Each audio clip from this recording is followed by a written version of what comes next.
नमस्कार, आप देख रहे हैं मिथिला दस्तक।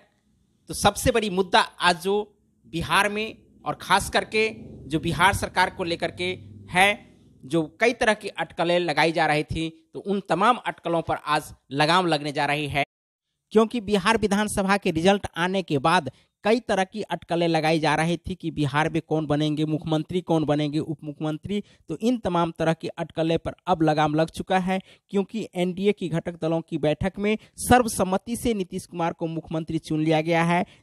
जी हाँ, बीजेपी की ओर से 2 उप मुख्यमंत्री बनेंगे, जिसमें तारकेश्वर प्रसाद को बीजेपी का विधायक दल का नेता चुन लिया गया है। इससे पहले अक्सर जब भी एनडीए गठबंधन में नीतीश कुमार मुख्यमंत्री बने थे तो सुशील कुमार मोदी उप मुख्यमंत्री बने थे। फिर इस बार 7 निश्चय के साथ 7वीं बार मुख्यमंत्री पद का शपथ लेंगे और साथ में उनके जो मंत्रिमंडल है, इस बार 2 नए चेहरे आज शपथ लेंगे, जिसमें शीला देवी जो फुलपरास की हैं उनको मंत्रिमंडल में शामिल किया गया है। शीला मंडल के बारे में बता दें कि फुलपरास से जो नवनिर्वाचित हुई है उनको इस बार पहली बार मंत्रिमंडल में लिया जाना एक बहुत बड़ा शुभ संकेत है, खास करके मिथिलांचल के लिए और मधुबनी के लिए। तो आइए हमको जानकारी दे दें कि बिहार का जो आज सरकार गठन होने जा रही है उसमें बीजेपी की भागीदारी कितनी है और जदयू की भागीदारी कितनी है।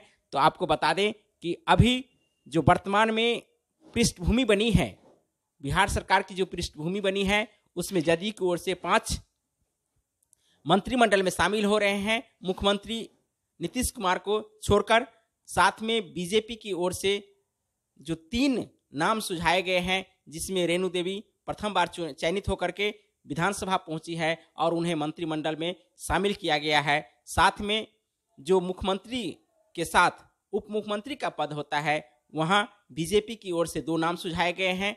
तो निश्चित रूप से जो पहले से अटकलें लगाई जा रही थी कि क्या सुशील मोदी को उप मुख्यमंत्री बनाया जाएगा कि नहीं, यह तो कल ही स्पष्ट हो चुका था, जब उनके ट्विटर के माध्यम से यह बताया गया था कि हमें कोई हमारा पद नहीं छीन सकता, मतलब हमारा जो कार्यकर्ता वाला पद है वो नहीं छीन सकता है। मतलब साफ था कि वो 40 साल से जिस पार्टी के लिए काम कर रहा था, जिस संगठन के लिए काम कर रहा था, वो अर्थात उनका जो कार्यकर्ता वाला जो पद है वो कोई नहीं छीन सकता है। ये कल ही स्पष्ट हो चुका था कि सुशील मोदी अब उप मुख्यमंत्री के पद पर नहीं रहेंगे, क्योंकि जब जब नीतीश कुमार मुख्यमंत्री का शपथ लिया था, मुख्यमंत्री के पद पर आसीन हुए थे और शपथ लिए थे, तब तब उप मुख्यमंत्री के रूप में सुशील कुमार मोदी शपथ लिए हैं। लेकिन पहली बार ऐसा होने जा रहा है, जो उप मुख्यमंत्री के पद पर राजग गठबंधन होने के बावजूद भी सुशील कुमार मोदी उप मुख्यमंत्री के शपथ नहीं लेंगे। यह स्पष्ट हो चुका है। एक बार छोड़ दिया जाए, जब नीतीश कुमार शपथ लिए थे मुख्यमंत्री के लिए, तब तेजस्वी उप मुख्यमंत्री के पद पर आए थे। उस समय महागठबंधन में और महागठबंधन के सदस्य हुआ करते थे। उस समय की छोड़ करके बाद बाकी 6 बार जो 5 बार जो मुख्यमंत्री का शपथ लिए हैं, उसमें सुशील कुमार मोदी ही रहे हैं। तो ऐसे में देखा जा रहा है कि इस बार उप मुख्यमंत्री का पद इनका छीन चुका है और इनका दर्द भी जो उनके ट्विटर के माध्यम से स्पष्ट हो चुका है, जो किस प्रकार का उन्होंने अपनी व्यथा व्यक्त किया है। तो ऐसे में 2 खेमा पहले से ही चल रही थी, जो सरकार अब तक नहीं गठन हो रही थी। तो इसके पीछे एक कारण यह भी था। तो आपको जानकारी दे दें कि आज बिहार सरकार की जो गठन होने जा रही है, बहुत ही बड़ा कदम है और बहुत ही आज रोमांचक भरा दिन है। तो आइए आप हमारे साथ जुड़े रहिए और बिहार की तमाम घटनाओं को हम आपके साथ अपडेट कराते रहेंगे कि कौन कौन मुख्यमंत्री बने हैं, मुख्यमंत्री के साथ कौन कौन कैबिनेट मंत्री बने हैं और किस दल से कितने बने हैं। जहां हम की ओर से जीतन राम मांझी के लड़के जो एमएलसी हैं संतोष, वो भी आज सरकार में भाग लेकर के मंत्री पद को संभालेंगे।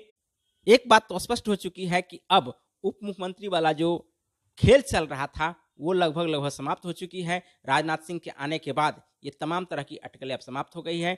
अब लगभग इस बात की चर्चा हो रही है कि सरकार कितने दिनों तक जो टिकी रहेगी, क्योंकि जो दमखम के साथ नीतीश कुमार लगभग विगत 15 साल से सरकार चला रहे थे, क्या उसी दमखम के साथ अब सरकार चलाएंगे या अमित शाह के रिमोट कंट्रोल के आधार पर नीतीश कुमार जी सरकार चलाएंगे? ये तो आने वाला समय ही बताएगा। जिस प्रकार से नीतीश कुमार ने अपना स्पष्ट किया है कि हम इस बार बीजेपी के विशेष रिक्वेस्ट पर ही हम सरकार में मुख्यमंत्री के पद लिए हैं और मुख्यमंत्री पद संभालने जा रहे हैं।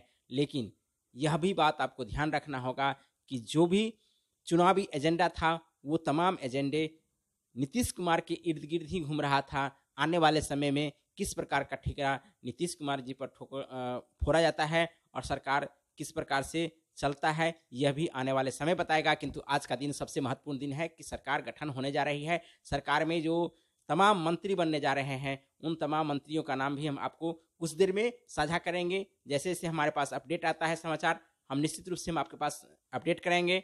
साथ में जो कल तक अपडेट कराए हैं वो उप मुख्यमंत्री को लेकर के जिस प्रकार के उहापोह की स्थिति थी, जिस प्रकार का राजनीतिक सियासी दावे थी चल रही थी, उन दावों पर अब लगभग लगाम लग चुका है। सरकार स्थिति स्टेबल बनाने में लग गई है। जहां मुकेश सहनी भी इस मंत्रिमंडल का सदस्य बन रहे हैं, वहीं जीतन राम मांझी के पुत्र संतोष भी इस मंत्रिमंडल का सदस्य बन रहे हैं। तो आइए हम आपको तमाम जानकारी अपडेट कराए हैं। तो निश्चित रूप से आपको ये वीडियो अच्छा लगा होगा तो आप कमेंट करके हमें बताइए। साथ में यदि आप हमारे YouTube चैनल को सब्सक्राइब नहीं किए तो सब्सक्राइब कर लीजिए, लाइक कर लीजिए। साथ में हमारे page channel Mithila Dastak live को फॉलो नहीं किए हैं, लाइक नहीं किए हैं तो फॉलो कीजिए, लाइक कीजिए। जय भीम, जय हिंद, जय संविधान।